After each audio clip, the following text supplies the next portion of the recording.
Dua tentara Rusia kocar-kacir saat dijatuhi granat Ukraina dari pesawat tak berawak. Rekaman penyerangan beredar di Telegram pada Senin 28 November 2022. Granat yang dilempar oleh pasukan Ukraina membuat tubuh tentara Rusia tersambar api.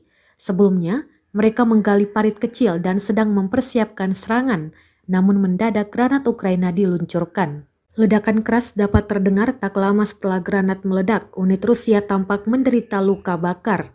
Selain itu, Menteri Luar Negeri Ukraina Dmitry Kuleba mengatakan negara-negara tertentu telah memberikan bantuan militer ke Kiev, meskipun secara terbuka menyangkal melakukannya.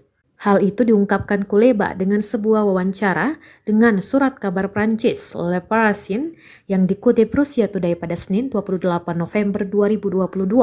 Bantuan itu diberikan untuk mendukung Kiev dalam perang melawan Moskow. Пунктом управления противника в районах населенных пунктов Садовая, Дучаны и Золотая Балка Херсонской области, Ямполь Донецкой Народной Республики и Кисловка Харьковской области, а также 62 артиллерийских подразделений на огневых позициях, живой силе и военной техники в 137 районах. Средствами противовоздушной обороны сбиты 2 реактивных снаряда системы залпового огня «Хаймер» в районе населенного пункта Богдановка Херсонской области. Кроме того, в районе населенного пункта Мирополье Сумской области перехвачен управляемый артиллерийский снаряд «Эскалибур»